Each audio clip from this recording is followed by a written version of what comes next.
Lecture des lettres de Sénèque à Lucilius. Livre premier. Lettre 1. Oui, tu feras bien, cher Lucilius. Entreprends de te libérer toi-même. Jusqu'ici, on t'arrachait ton temps, ou on te le dérobait, ou encore tu l'égarais.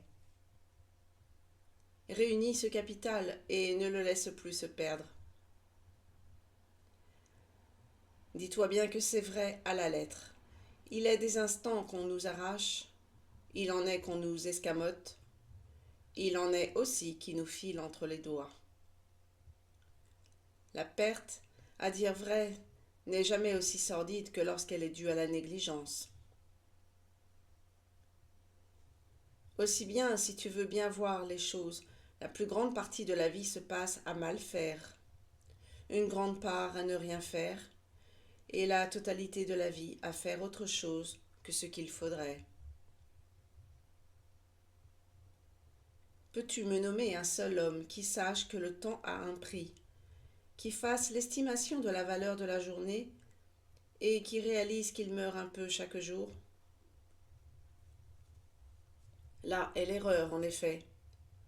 Nous ne voyons la mort que devant nous, alors qu'une grosse partie de la mort est déjà dans notre dos.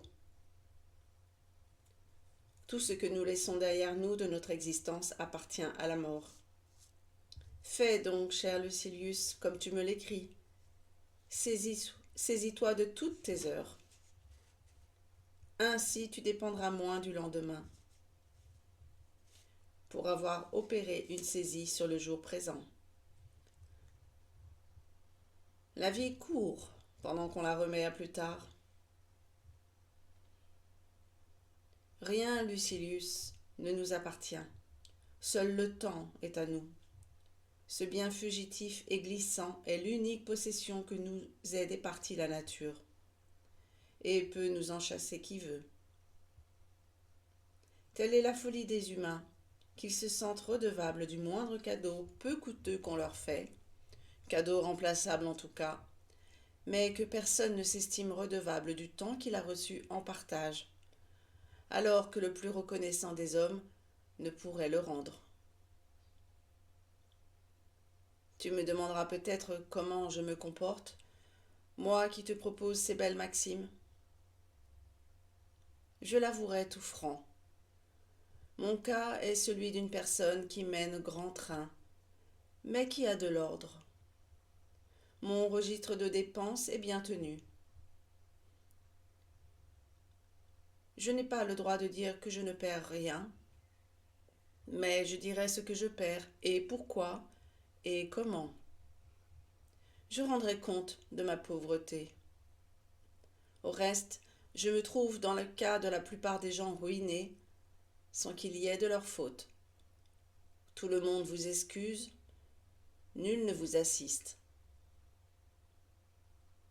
Comment conclurons-nous? Il n'est pas pauvre, à mon avis, celui qui, si peu qu'il lui reste, s'en accommode. Pour toi, cependant, je préfère que tu ménages ton avoir, et tu commenceras en temps utile.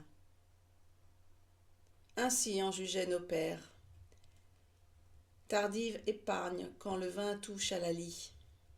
Ce qui séjourne au fond du vase, c'est très peu de choses, et c'est le pire.